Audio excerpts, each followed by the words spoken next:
Mukunda jewellery హనుమకొండలోని అతిపెద్ద jewellery mart December 14న గొప్ప ప్రారంభం. 3 నుంచి 24 వరకు నాకు తెలిసి ప్రసాద్ గారు చాలా తక్కువ ఇంటర్వ్యూస్ ఇవ్వడం, తక్కువ ఇంటరాక్షన్ అయింది. రీసెంట్ టైమ్స్లో ఎక్కువ పబ్లిక్లోకి రావడం, పర్సనల్ లైఫ్ని షేర్ చేసుకోవడం. ఎందుకు సడన్గా? తెలిసి కూడా చాలా మంది మీరు మీ వైఫ్ రావచ్చు కదా ఇంటర్వ్యూకి అని అడుగుతారు. తెలిసి ఒక పర్సన్ అడిగితే నాకు చాలా బాధ అనిపించింది. ఓకే తెలుపుతున్నారు నన్ను. ఒక డిప్రెషన్ నుంచి బయటికి రావడానికి Shiva I made my self. ఈ కలవాలి మళ్ళీ ఇదేం ఆలోచన లేదా? పెళ్ళి ప్రతి ఒక్కరికి డ్రీమ్. పిల్లలు, ఫ్యామిలీ, ఇట్లా సొసైటీలో ఎలా ఉండాలి అలాగే స్టార్ట్ చేసాం. అది నా వైపు కుదరలా. ఇంకోసారి డేట్ చేసేంత ఓపిక లేదు. నేను ఇప్పుడు కమెడియన్గా చూస్తారు కదా ఆడియన్స్. నాకు అసలు ఫస్ట్ నుంచి ఇష్టం లేదు కామెడీ. ఒక వేరే ప్రసాద్ బెహ్రాని ఎప్పుడైనా చూపించుకోవాలి, ఇలా రాస్తే జనాల్లోకి వెళ్తారు అని ఎప్పుడు అనుకోలేదండి. నువ్వు చూసే షార్ట్ ఫిల్మ్ హీరోయిన్స్ని బాగా ఫాలో అయిన ఇన్ఫ్లుయెన్స్ని చూసి అందరికి ఫేమస్ చేయాలి, అందరూ పాన్ ఇండియా స్టార్స్ అయిపోవాలి, అందరికి క్రోర్తో రెమ్యునరేషన్ కావాలి. నాకు అది నచ్చదు. ప్యాషన్తో యాక్ట్ చేసే వాళ్ళకి కానీ, లేకపోతే ఇలా అనుకోని ఇలా చేసే వాళ్ళకన్నా ఇలా ఇన్ఫ్లుయెన్స్ ఇన్స్టాగ్రామ్లో రీల్ చేసే వాళ్ళకి ఎక్కువ ఉంటుంది. ఏమనిపించింది? నా మీద చాలా జరిగినాయండి. అలాగే షార్ట్ ఫిల్మ్లో హిట్ అయిపోయి సినిమాలో వచ్చింది. ప్రసాద్ బెహ్రా ఫేమ్ ఉన్న ఒక పర్సన్కి ఒకలా మాట్లాడడం, ఫేమ్ లేని పర్సన్తో ఒకలా మాట్లాడడం మీరు ఎప్పుడు జరిగింది? మీరు ఎప్పుడు చేయలేదు? అది ఒక ఇంటర్వ్యూలో ఒక అతను అడిగారు. అక్కడి నుంచి అది యాటిట్యూడ్ మారింది. మొన్న ఒక అతను ఎవరు వచ్చి పిలిచి పరిచయం చేశారు. నమస్తే అండి అన్న. అర్థం చేస్తుంటావా? భోజనంకి వెళ్తాం, రా పెడతాం, భోజనం పెడతాం. ఏం రియాక్ట్ అవ్వాలి ఆయనకి? రాను చేస్తున్నప్పుడు ఎలా పడితే అలా చేస్తున్నారు, చిల్లర కంటెంట్ చేస్తున్నారు. ఎక్కడి నుంచి నన్ను ఎపిసోడ్లు ఎవరైనా తీసుకోండి, నేనైనా సరే ఎక్కడైనా తీసుకొస్తాను. రెడ్డి గారి క్యారెక్టర్ చేసినాము, ఏదో బ్రాండ్ ప్రమోషన్ చేశాడు ఆయన, ఏదో షాపింగ్ మాల్ ఎంతో 5,000 10,000 ఇస్తారు పాపం. దాని కింద కమెంట్ చేశాను, నీ మీద గౌరవం ఉండేది ఇలాంటి షోరూముల్ని ప్రమోట్ చేయడం వల్ల నీ మీద ఉన్న గౌరవం పోయింది. ఎవరు తింటున్నారు? వీళ్ళు ఇస్తారు ఫ్రీగా యూట్యూబ్లో చూస్తున్నావు అక్కడ నువ్వు పే చేయట్లా.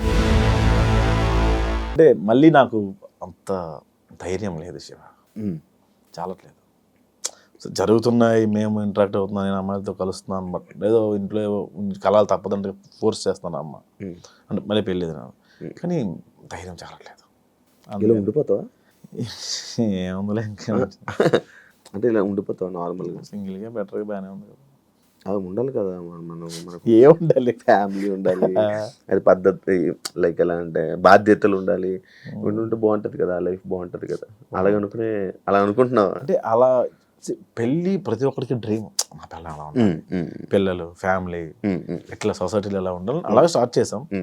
అది నా లైఫ్లో కుదరలా. ఇంకోసారి డేట్ చేసేంత ఓపిక లేదు. అది భయం. ఇండస్ట్రీలో ఉండడం, ఎక్కువ అమ్మాయిలతో మాట్లాడడం, ఎక్కువ అమ్మాయిలతో క్లోజ్గా అవ్వడం, క్లోజ్గా ఉన్న వీడియోస్ వల్లే ప్రాబ్లం, ఇలాంటి ప్రాబ్లమ్స్ ఏమైనా వస్తాయి? నాకు రావన్న, నాకు ఆడమగ తేడా ఉండదు షూట్లో, తిట్టేస్తాను అందరం. నేను బేసిక్గా నన్ను అనుమానించరు కూడా అంత త్వరగా. ఈడితే ఏ అమ్మాయి ఉండదు, నోరికి ఏ అమ్మాయి ఉండదు, వాళ్ళే ఫిక్స్ అయిపోతారు. అట్లా అలాగే ఉండకండి, అలాగే ఉంటుంది. అది కూడా నిజమే. సో అనుమానించడం త్వరగా. ఓకే. నేను యాక్చువల్లీ ఇందాక ఒక డిస్కషన్ వచ్చింది ప్రసాద్ బెహ్రా, ఇందాక ఒక 2 days నుంచి మాట్లాడుతుంటే ప్రసాద్ బెహ్రాని ఇంటర్వ్యూ చేయాలనుకుంటున్నాను. అవును, ఈ మధ్య బాబో పాప అంట అని అన్నా. బాబో పాప నాకా? అదేంటి అలా కాదు కదా, బ్రేకప్ అయిందా లేదే అని అంటే ఈ విషయం ఇంకా పూర్తిగా ఎవరికి తెలీదు. నేను డప్పు కొడుతూనే ఉన్నాను ఇంటర్వ్యూలో, నాకు బ్రేకప్ అయిందా అని. నాకు ఐ లవ్ యూ మెసేజ్లు వస్తాయి Shiva. Dot dot dot dot పెట్టి ఐ లవ్ యూ అన్న, sorry I love you so much అని డాట్ డాట్ డాట్ అన్న కింద అలా స్క్రోల్ చేసుకుంటూ వెళ్తే ఒక్క రిప్లై అన్న అని వస్తుంది.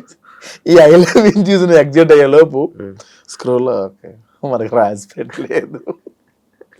చూస్తా, అన్ని మెసేజ్లు చూస్తా, అన్ని చూస్తా, ఆల్మోస్ట్ ప్రతి మెసేజ్. నాది ఎందుకు చూడలేదు బ్రో? 2003లో పెట్టింది చూసాను నేను. బాబు అంటే మనకి అల్గారిథం ఉంటుంది యూట్యూబ్ అల్గారిథం. యాంకర్ శివ అలా చూసి ఇచ్చేలోపు ఏదో సమ్వేర్ ఏదో అప్పుడు చూసినప్పుడు ఒక ఐరన్ వచ్చింది. అమ్మో వద్దు. తర్వాత యాంకర్ శివ ఇలా ఇంటర్వ్యూ అడిగారని అప్పుడు తమిళలో ఉండే. అవును, తమిళలోనూ తమిళ కాదు అనుకుంటా అప్పుడు అడిగితే యాంకర్ శివ అమ్మో యాంకర్ శివ వద్దు సార్. ఓకే, ఇప్పుడు జనాల్లో నలగడం అవసరం. ఆ తర్వాత స్కిప్ అయిపోయింది. అప్పుడే కొత్త, అప్పుడే ఫ్రెష్ అనుకుంటా. నేనా? Like breakup 2022 22. దాని తర్వాత వెంటనే నేను 23 స్టార్టింగ్లో పెట్టాను. అక్టోబర్లో పెట్టు.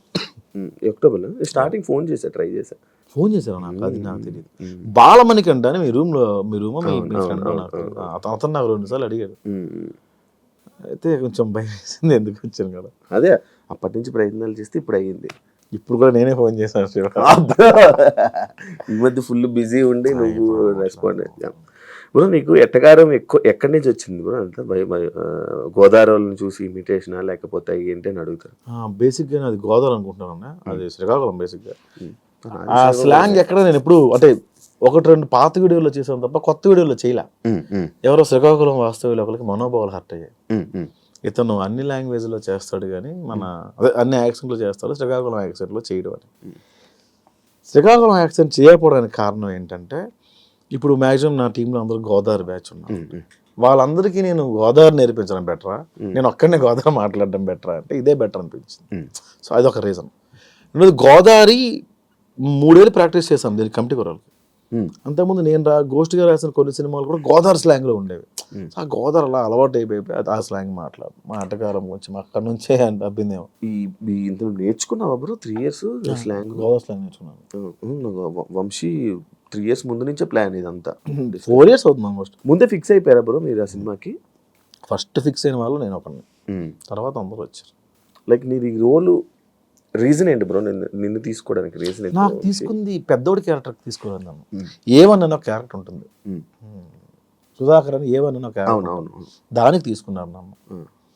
దానికి తీసుకున్న తర్వాత దానికి ప్రాక్టీస్ ఏం అవసరం ఉండదు, ఓన్లీ సటైరికల్ డైలాగ్స్ ఉంటే అంత పర్ఫార్మెన్స్ స్కోప్ ఉండదు అని అనుకున్నాను ఫస్ట్. కాలక్రమేణా ప్రొడక్షన్ మారుతున్న కొద్దీ పెద్దోడైన క్యారెక్టర్ ఉందని కూడా నాకు తెలియదు. అదే కొంచెం అందరికన్నా కొంచెం పెద్దోడిలా ఉన్నాడు కదా, మనోడినే పెద్దోడు పెడదాం, అదొక రీజను. రెండోది మనోడు నువ్వు కమెడియన్ కాదు అంటాడు మా డైరెక్టర్ ఎప్పుడు. ఎందుకు మరి your not comedian, your actor, నాకు యాక్టర్ కావాలని ఆ పెద్దోడి క్యారెక్టర్. తర్వాత ఆ క్యారెక్టర్ కోసం చాలా ఫైట్స్ చేశాడు, చాలా ప్రొడక్షన్లో. నీకే ఇవ్వాలని నాకే మొత్తం 11 మంది కమిటీ కుర్రల కోసం ఫైట్ చేశాడు. ఎవరైనా మా మీద ఎందుకు డబ్బులు పెడతారు శివ? లాస్ట్లో నిహారిక గారు యాక్సెప్ట్ చేయడం అట్లా జీవితం పెద్ద ప్లస్ పాయింట్ సినిమా. ఆవిడ లేకపోతే సినిమా అంతవరకు రాదు. అంతేనా?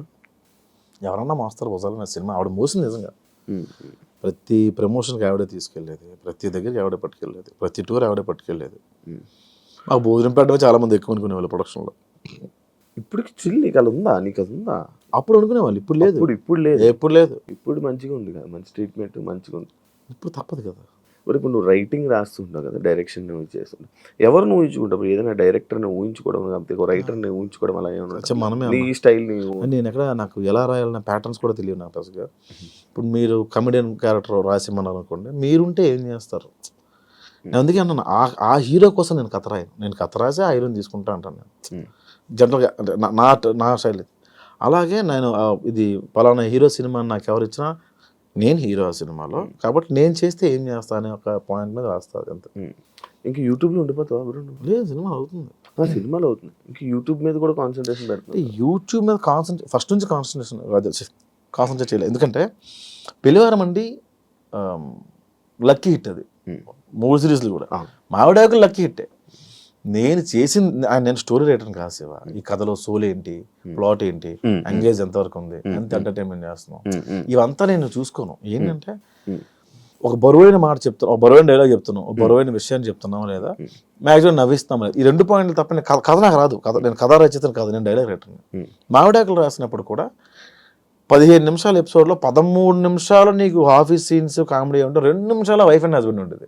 అంటే మెయిన్ కంటెంట్ 2 నిమిషాలే ఉండేది, మిగతా అంతా 13 నిమిషాలు ఆడనేదో అన్నాం, ఆడనన్ను ఏదో అన్నాం, ఇదే ఉండేది. లైఫ్లో కూడా సొల్లే ఎక్కువ ఉంటుంది, సీరియస్నెస్ ఎక్కువ ఉంటుంది, అదే చూపించాలి. లైఫ్లో సొల్లే కదా. ఉదయం నుంచి మీరు ఏం చేశారు? నేను ఉదయం లేచి బ్రష్ స్నానం చేసిన వెంటనే భగవద్గీత చేసి యోగా చేసిన తర్వాత 2 శివకార పుస్తకాలు తిరగేసి అక్కడ నుంచి న్యూస్ చూసి ఆ తర్వాత ఆఫీస్కి వచ్చిన తర్వాత ఇక్కడ వర్క్స్ అని చూసి రేపు వర్క్ ఇంత లేట్ చేయలేదు కదా మీరు. ప్రసాద్ గారు ఇంటర్వ్యూ వస్తున్నాడా, ఇంత లేజీగానే వచ్చారు. సో మీ ఇప్పుడు దాకా మీరు చేసింది ఏంటి? ఉదయం నుంచి 3:30 దాకా చేసింది సొల్లే కదా. 3:30 నుంచి 4:30 దాకా ఒక పని చేశారు మీరు. మళ్ళీ 4 తర్వాత ఏంటి మళ్ళీ సొల్లే. సో 24 గంటల్లో మీరు గంట మీరు పని చేశారు, మీరు అంతా సొల్లే కదా.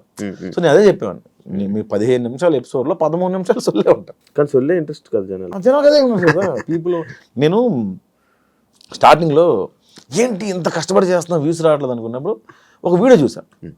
ఆ వీడియో ఏంటంటే డార్లింగ్, బెండకాయ చేయడం ఎలా, అప్పట్లో వంటల వీడియో రాలా, 16 మిలియన్ వ్యూవర్షిప్ ఉంది. బెండకాయ ఉన్నాయి వాడికి రాదా. ఇంకోటి మగాడు తల దువ్వుకోవడం ఎలా, 4 మిలియన్ వ్యూవర్షిప్ ఉంది. అమ్మ స్క్రిప్ట్ తీసి పేజీలు రాసి ఎక్కడ మ్యూజిక్ ఇంత కష్టపడితే రాలా, 40,000 50,000 వచ్చేదానికి వ్యూస్. మగాడు తల దువ్వుకోవడం ఎలా 4 మిలియన్లు ఉంది. ఓ పీపుల్ వాంట్ సొల్లు. ఇప్పుడు నేను సీరియస్ చెప్పాను అనుకో, అన్న కథ ఎవరికి కావాలన్నా, కామెడీ లేదు కామెడీ పెంచి అంటారు. మొత్తం కామెడీ పెట్టిన క్రింజ్ కామెడీయా, కథ ఏంట్లేదు అంటారు. ఓహో, ఫస్ట్ నేను కమెంట్స్ చూడడం మానేయాలి. కామెంట్ పట్టించుకుంటావు ప్రత్యేక అంటే పెళ్లివారం అని రాసింది ఆడియన్స్. వాళ్ళు అర్థమైంది విరాయిస్తాక నీకు లవ్ స్టోరీ ఉంది ఇక్కడ, అర్థమైందంటే అవునా ఓకే నెక్స్ట్ ఎపిసోడ్ విరాయిస్తాడా లవ్ స్టోరీ. జేసీని ఇప్పుడు కొడతావు నాకు తెలుసు, జేసీని కొట్టాలా, నెక్స్ట్ ఎపిసోడ్ జేసీని కొట్టాలి. ఈ 5 hours మొత్తం ఆడియన్స్ కింద కామెంట్స్ తీసుకుని కదా పెళ్లివారం అంటే అంతదే. పెళ్లివారం అండి ఈ మధ్యన బాగోట్లేదు, 7 episodes వేసాను సీజన్ 3 అట్లా. ఇప్పుడు ఫైనాన్షియల్గా అంతా హ్యాపీ అంటే ఫ్రమ్ అంటే యూట్యూబ్ నుంచి ప్రాంప్ట్ ఉంటుంది గురు నిపుణటం నుంచి. సినిమాలు కొంచెం లేట్ అవుతాయి బట్ ఓకే. ఫైనాన్షియల్గా మంచిగా స్టేటస్ బాగుంది. ఇల్లు కొనుక్కున్నాడు మాది పల్లెటూరు, గవర్నమెంట్ ఇచ్చిన ల్యాండ్లో గిల్ అవుతుంది కన్స్ట్రక్ట్ చేసుకున్నాను. ఇక్కడ హైదరాబాద్లో అంత సంపాదించలే అంటే ముందు బొక్కలు కప్పుకోవడానికి సగం అయిపోయింది, చాలా అప్పులు ఉండేవన్నీ తీర్చుకోవడానికి సగం అయిపోయింది. తీర్చేసుకున్నాం మొత్తం. ఇప్పుడు బిగ్ బాస్కి వెళ్ళి 40-50 వచ్చింది అనుకుంది ఎగ్జాంపుల్, ముందు అప్పులు తీర్చుకోవాలి కదా. 50 వచ్చింది ఏం చేసి ఇల్లు అంట, ముందు బొక్కలు ఉన్నాయి కదా. ఏం నేర్చుకున్నావు కొత్తగా నువ్వు ఇండస్ట్రీలో? నేర్చుకోలేదు. రాత్రి తాగి ఉదయం మర్చిపోవడం. యాక్చువల్ నెక్స్ట్ టాపిక్ నాది తాగుడు గురించే. మొత్తం అదే మర్చిపోయి మళ్ళీ తాగుతావా? రేర్ అంటే ఎవ్వరూ లేకుండా నేను మాత్రమే ఉంటుంది జనాలకు వెళ్ళి, అది నేను అది టాలరేట్ చేయను, అవతల నేను ఎంజాయ్ చేయలేను.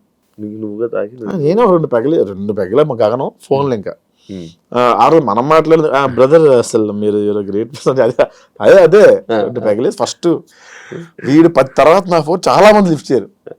అవునా? చాలా మంది చిట్నో ఏమన్నావు మళ్ళీ పొగకుండా యాడ్ ఏముండదు. అంటే శివ ఆ రోజు ఇంటర్వ్యూలో ఈ పాయింట్ మనం హ్యావ్ టు డిస్కస్, అంటే మనం చేయాల్సింది మనం ముందు అనేసాం. It's okay but yeah I got recognition from this entry, so thank you so much your the reason for me. అయిపోయింది. అరే ఏం కాదురా ఓకే మళ్ళీ చేస్తాను. ఇలా ఇంట్రెస్టింగ్ నెంబర్ కాల్. నార్మల్గా ప్రతి ఒక్కరికి అలవాటు ఉంది కదా తాగాక ఫోన్ చేయడం. నేను అందరితో హ్యామీలీ చేస్తా, ప్రాబ్లం అది. ఎస్డి చెడాగరికి ఫోన్ చేస్తా, ప్రసాద్ రేపు మాట్లాడుతా ఉన్నా అదే ఏంటి అమ్మా ఎస్డి సార్కా, ఎస్డి సార్కి డాన్ గడికి మా టీంలో అందరికి అప్రిషియేట్ చేయాలంటే 2 పెగలేసి చాలా బాగా చేస్తారు రాస్తా. సార్ నాకు అర్థమైంది సార్, పడుకోండి సార్ ప్లీజ్. నీ క్యారెక్టర్స్లో కూడా తాగుపోతే బాగా కనెక్షన్ జనాలకి, నువ్వు తాగి యాక్ట్ చేసే ఎందుకు బ్రో నువ్వు ఎక్కువ అంటే లైక్ నార్మల్గా అయినా ఆ క్యారెక్టర్ ఎందుకు చూపించుకోవాలనుకుంటావు? తాగుడు క్యారెక్టర్ నేను తాగుబోతు క్యారెక్టర్ చేయనే, తాగుడు గురించి డిస్కస్, తాగుడు గురించి చేయను అంతవరకు చేయను. తాగుడు డిస్కషన్ ఉంటుంది. తాగుడు డిస్కషన్ అంటే ఇప్పుడు 170 రూపీస్ 175 రూపీస్ విరాయిస్తే ఇస్తే ఇంకొక 175 రెడ్డి గారు కూడా తాగుతారు. అక్కడ కంపానియన్షిప్ చూపిస్తాను తప్ప మేము తాగిన సీన్స్ చూపించడం తక్కువ. నువ్వు తాగి ఉన్నాయి కొన్ని ఎక్కడో వింధ్యా విహారంలో ఉంటుంది 1-2 సీన్స్ ఉంటాయి తాగి యాక్షన్ ఉన్నాయి. ఆడియన్స్ పల్స్ని ఏం పట్టుకుంటారు ఇప్పుడు నార్మల్గా? అన్ని తెలియదు, అన్ని తెలిస్తే అప్పుడే సక్సెస్ అయ్యేవాడు కదా. 30 దాటిన తర్వాత ఏ ఉపయోగం ఇప్పుడు? అంటే ఏం టార్గెట్ చేస్తావని? ఎంతసేపు నమ్మించగలం, ఒక్క కంటెంట్ మీద ఎంతసేపు నమ్మించగలం? అవుట్ ఆఫ్ ది బాక్స్ వెళ్ళకుండా నమ్మించడానికి ప్రయత్నం చేస్తాం. అంటే ఇప్పుడు కొత్త అలా ఏం రాయను. ఇప్పుడు ఇలా కూర్చున్నాం అనుకో, నీలో ఉన్న లోపాలు నాలో ఉన్న లోపాలు ఒక అనుకొని ఆ లోపాల మీద వేస్తాం. లోపాలు మీన్స్ వాళ్ళ ఇది కాదు. ఇప్పుడు సటైర్గా మాట ఇసిరేస్తా. బాడీ షేమింగ్ చాలా తక్కువ. ఇప్పుడు గుండు ఉంది అనుకో, గుండు మీద వేస్తాను. అది దాని బాడీ ఏమీ లేకుండా కామెడీ ఉండదు శివ, ఏమీ లేకుండా ఎక్కడ లేదు నాకు తెలిసి.